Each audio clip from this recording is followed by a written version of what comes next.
Okay, this video is how to remove the rotors from a K2500 Chevy GMC truck. This particular one's a 97, and a lot of people have a problem with how did the rotor come off. Well, the rotor and the hub assembly all has to come off at the same time. This actual outside part here is actually part of the hub, and the rotor actually doesn't start till right in this area, all the way back, and then obviously the rotor. So the first thing that we have to do is we obviously jack up the truck, and then we will remove the caliper. That takes 2 3/8 Allen wrenches. Allen bolts need to come out of here and at the bottom. That will remove the caliper, and then after that we will need to remove the 4 bolts behind, which here's one located here, and then there's another one located here. This one's not a factory one. I've already done this once before, and because a lot of times these bolts will strip, the factory ones. So they're 15 millimeter, but a lot of times you have to hammer on a 14 millimeter if they get rounded off to be able to get those off. So hopefully they'll come off fairly easily. It's also a little bit nicer to take off this tie rod to give you some room to get the sockets in, so you have this rod's not in your way. And then also we'll need to loosen up the axle nut here and make sure when we retighten it back up, we tighten it up to the torque specs that are specified for that. So we will get started on this. Okay, the first thing we're going to do is we're going to take this axle nut off with our impact wrench. Came off real good.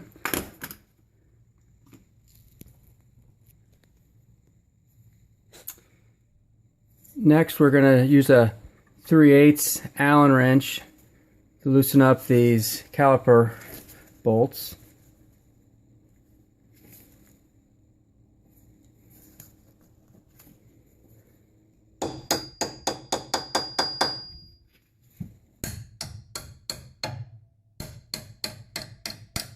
After many years, they kind of get a little hard on there to get off, so you kind of got to help them out a little bit with a hammer or a cheater bar.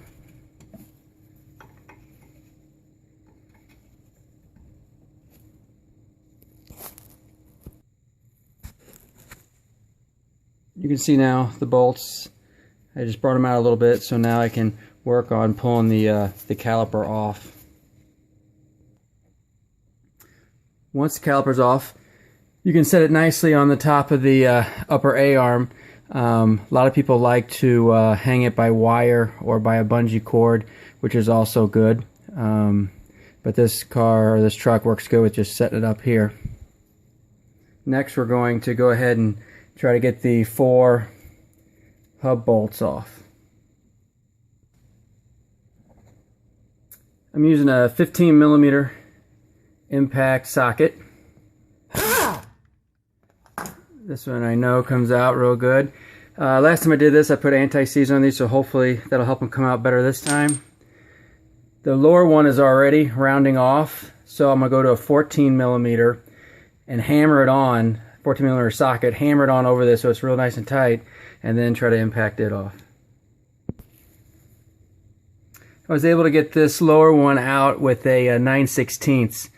9/16 I usually try first before I go down to the 14 millimeter because it's not as tight as the 14 millimeter. So it worked getting this one off here.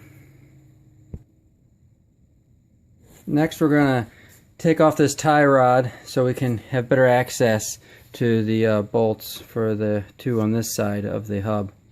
Sometimes this will spin because there's not enough tension on the tapered shaft that comes up through the hole. So if that happens, then we'll need to put a jack underneath this to kind of hold it tight in here while we get the nut off.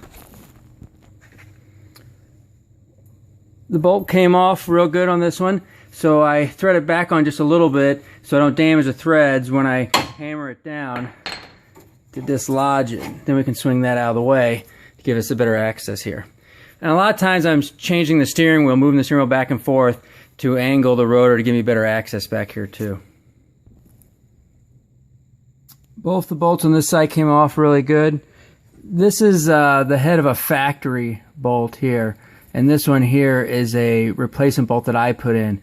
Now these bolts won't really work too good because they're countersunk in here, so the aftermarket ones don't fit in there. So if you have to get replacements, then you really need to, except for this bottom hole where the aftermarket will work, because it's not countersunk in, you'll need to find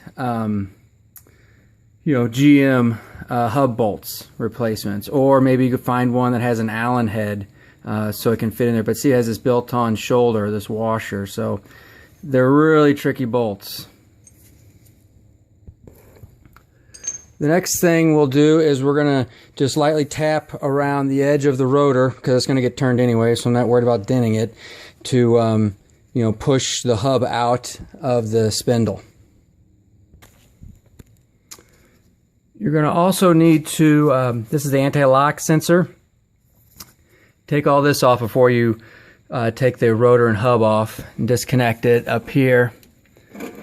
It's amazing how much these Chevy trucks rust. And get all that off so when you pull this off, it doesn't pull on the wire and break it. As you can see, just kind of wheeled it back and forth, and then you can see where the hub and the rotor all come off in one piece.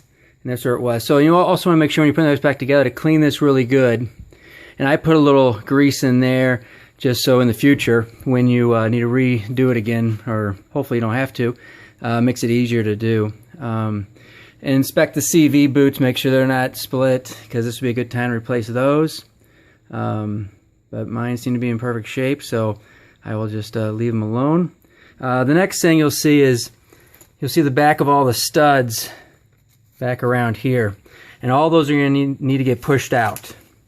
And another thing to do is check your bearing. This would be a good time, really, after all this work, to replace these hubs. You can get them on eBay or at O'Reilly's or AutoZone, and it's just a good policy. That's what I do every time I do rotors on a vehicle like this.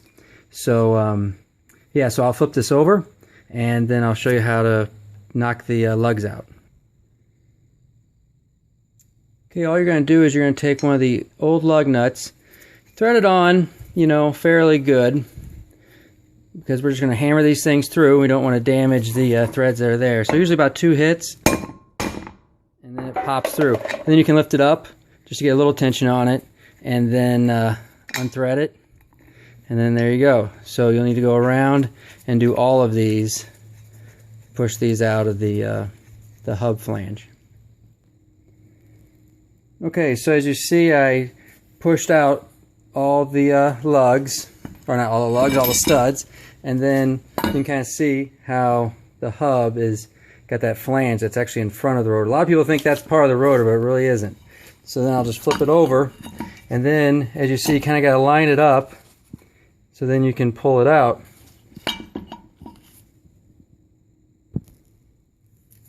So you just kind of line up those, rotate it, and then it should come pretty much right out.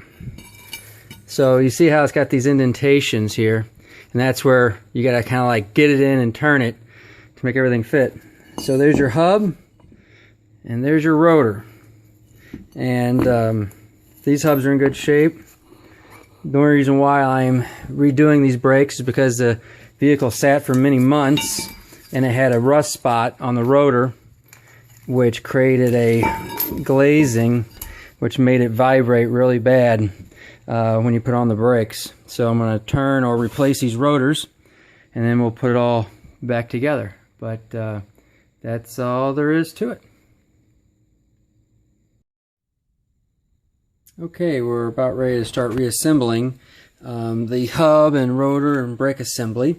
One thing we'll want to do is make sure that this area in here is all cleaned out, and then I usually coat this in a light coating of grease or anti-seize, just so that way in the future the bearing can come back out easily. Also, we'll want to wire brush this flat edge here, just so we make sure everything sits nice and square again, because if this doesn't sit nice and flat, then it won't be in line with the caliper that's going to bolt on to the spindle. So the 2 parts I'll do next, and then I also will brush up and clean up the edges and grooves on the actual hub bearing too. Unless you bought new, then I would just kind of rub them with a little bit of acetone to get any kind of buildup from shipping grease or whatever off of there. Okay, the next part, I already used my abrasive pad and then kind of cleaned up the surface of the hub, so that way it's going to sit nice and flush for the wheels. And I'll also clean up this backside over here a little bit so it all mounts up real nice.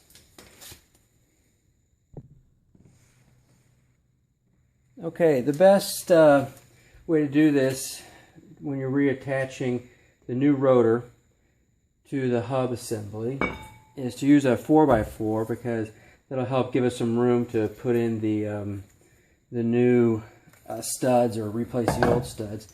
So we just kind of thread through the ABS plug wire assembly, and then you just line up so this will kind of drop right on in there,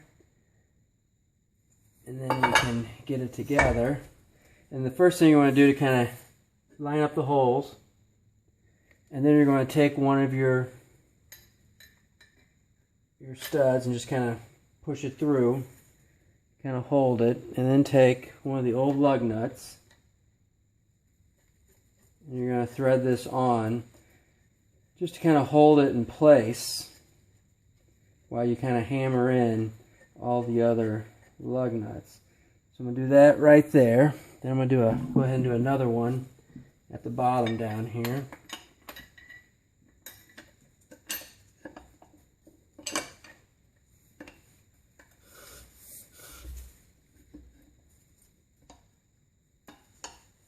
Just like that.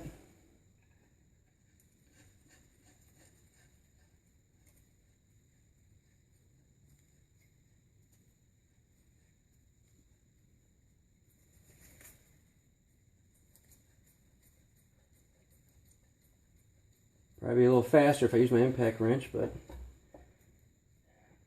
just kind of getting it up there. And then I can set it down, so then I got room to drive through all my other studs, and I'll hammer these in, and then just kind of move it around. That way the studs can stick past the wood so it doesn't hammer into the floor down here. Usually when I'm doing this, I just use an extension, half-inch extension rod and a little sledgehammer, and just hammer in the studs. 3 hits should do it.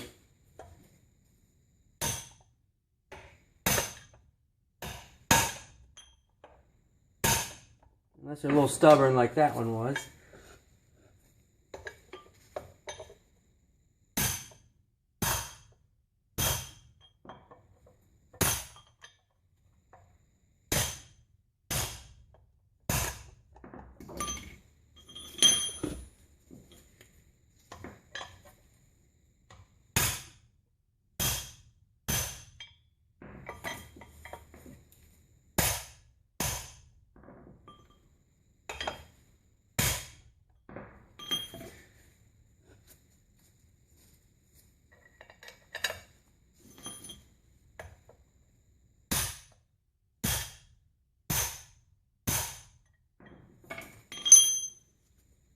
The last two are a little tricky just because you have all those studs sticking out now, and it makes it a little just difficult to get the last two in.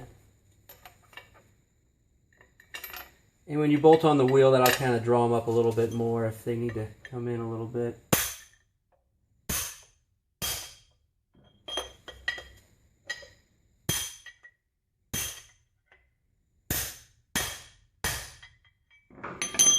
I decided to go with the new rotors because they were like $58 for these good Bosch rotors, and hopefully these won't rust as quick as the other ones that I had. So I think it's just easier to go with new rotors and resurfacing all the time.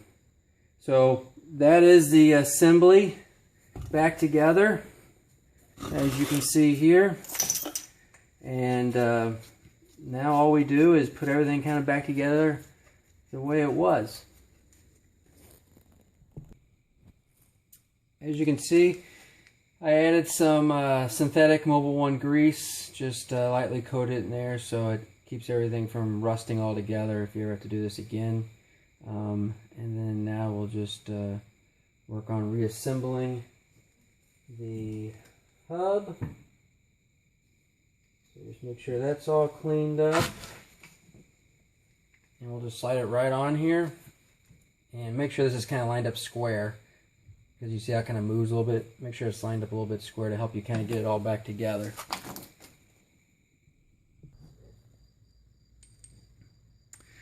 At this point, I will just kind of tighten up all the hub bolts first. And I went ahead and bought all new. You can get them from the dealer.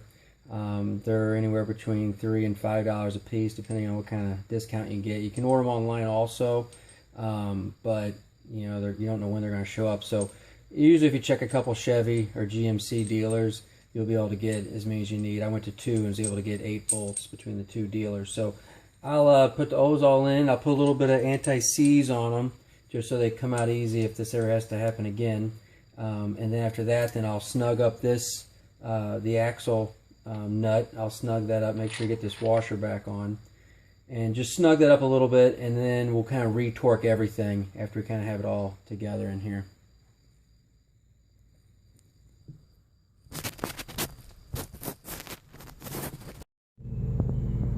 Okay, everything is back together now. The torque settings is 165 foot-pounds for the CV axle nut, and the hub bolts on the back side, the 4 that we put in there, those are 133 foot-pounds. Also put on, cleaned up my calipers and lubed them with caliper grease, and put on new pads. Always want to do that. And then I just zip tied up, sometimes use safety wire, the ABS harness, and then made sure to torque down 75 foot-pounds on this tie rod end. And that will do it. Thanks for watching.